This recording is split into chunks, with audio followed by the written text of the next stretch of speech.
That kind of hype has a lot of people curious, which is why Vinko Zhao helped organize the event in Beijing.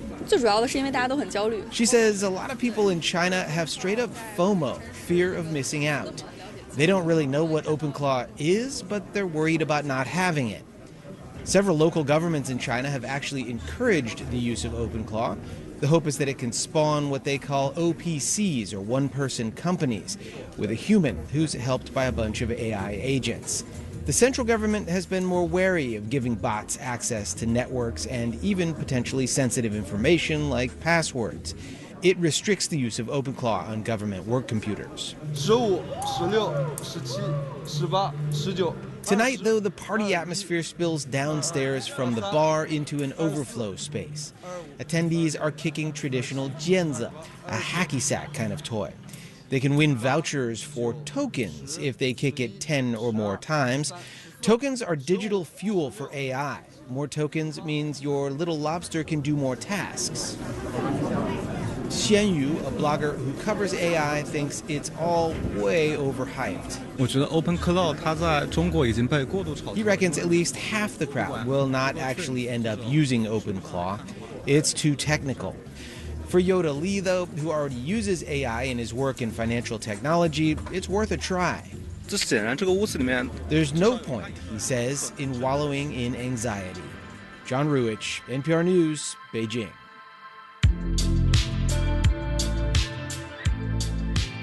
This is Morning Edition from NPR News. I'm Layla Fadel. And I'm A. Martinez.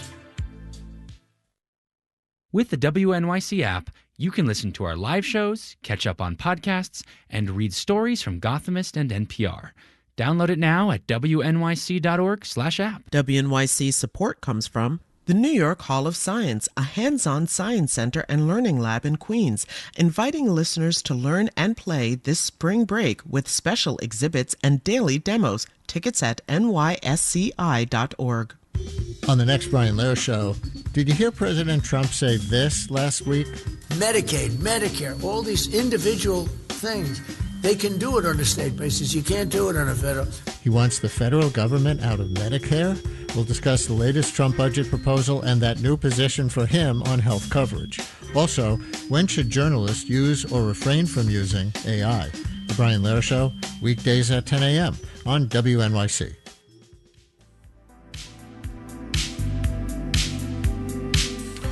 It is 6:52. Coming up with the Brian Lehrer Show, how the record-breaking Artemis II mission is setting the stage for NASA's plans to study the surface of Earth's moon. That's this morning at 10 on WNYC. Upper 40s with some sunshine now. Mostly cloudy, though. Mostly sunny today with a high of 53. Watch out for those strong winds gusting to nearly 30 miles an hour. Tonight, near freezing.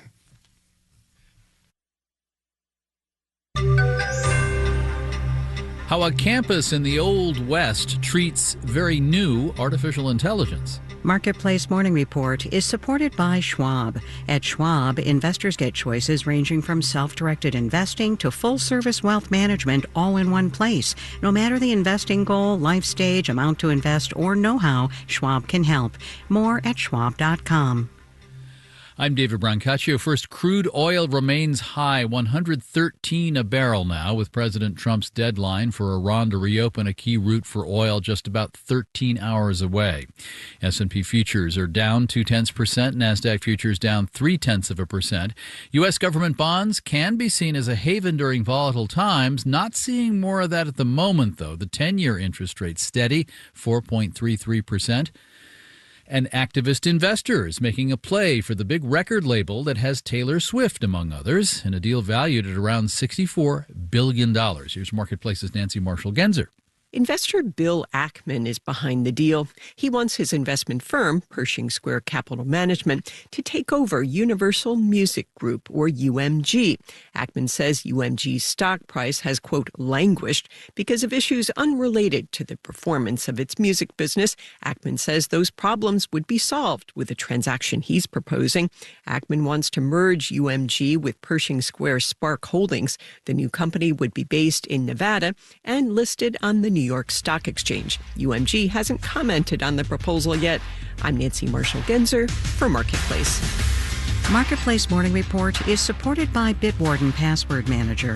Bitwarden is designed to manage passwords across devices and locations to secure sensitive information for business and personal accounts. Learn more at bitwarden.com.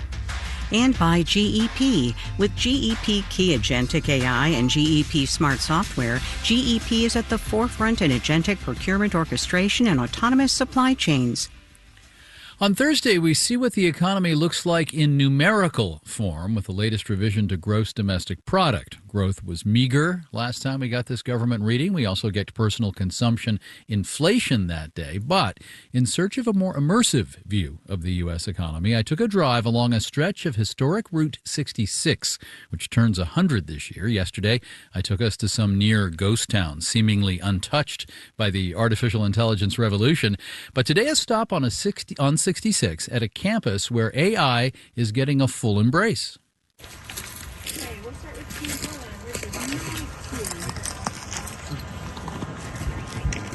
Students at Northern Arizona University in Flagstaff setting up a tripod with rotating gizmos that use light to make 3D maps of forests. It's called LiDAR, a tech used also on self-driving cars like the Waymo robot taxi, in which we started my Route 66 journey. The main technology I use is aerial LiDAR. We're using it to look at the forest in a 3D sense as opposed to 2D data. Keegan Line is a second-year PhD student at NAU's School of Forestry. He does this for several reasons. A big one is habitat identification.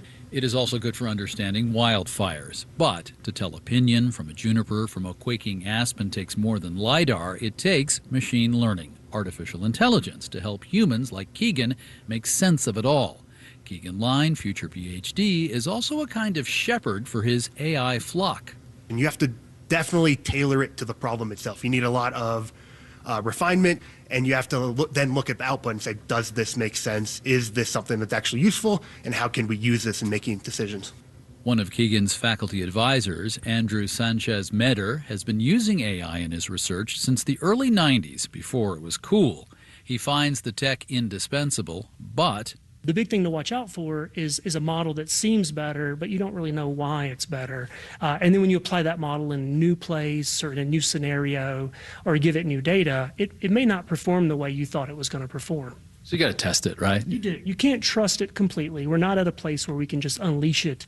It's not just AI in the Department of Forestry. Northern Arizona University is in the spring of what it's declared as the year of AI empowerment. When manufacturing went away and mining went away, everybody was asked to code. Oh, just get a coding certificate and that will resolve your issues. But now we're in the era of AI, where a lot of the things that we thought we needed to do and the ways we needed to prepare in to be able to have careers of consequence has totally been challenged, right? NAU's president, Jose Luis Cruz Rivera, also teaches electrical engineering. When his own students came back bewildered when they were steered wrong by a ChatGPT hallucination on a problem set, he saw a big teaching opportunity. How you inquire in a more productive way, how do you validate what you're hearing back, and how do you stay in control of the cognitive process related to the work that you're engaging that GPT in. The campus community decided collectively that now's the time to focus on this for themselves, for the university bureaucracy, and beyond. Not just for our students, but how we connect with the community and how we provide the resources to make sure that the kids in the Boys and Girls Club, the teachers and the advisors in the Flagstaff High School, the people working in the city offices have the training and the resources they need. It's ultimately about how we ensure that the human remains central to the work and is a sovereign entity in the connection with the AI. It's not the other way around. And ultimately, the AI serves humans, not the other way around. Exactly. This fall, NAU launches a bachelor's degree in AI that goes beyond the technical. There will be a course on questioning AI. Let's not just talk about the practical aspects of it or how to design it or how to use it. Let's question it. Let's question the bias that's built in and how we can counter that. Let's question the environmental impacts. Let's question how the flow of capital could actually lead to a very dystopian future.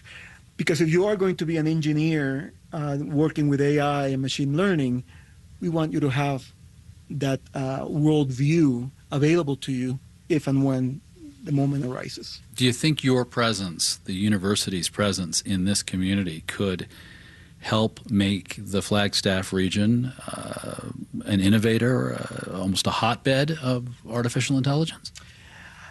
I hope that it will, at a minimum, ensure that the Flagstaff community, the Northern Arizona community, is empowered by the technology and not subjugated by it. I also visit another center of AI on Route 66, this one in New Mexico, where there's loads of R&D and the government is the big investor. David Brancaccio, Marketplace Morning Report from APM, American Public Media. WNYC receives support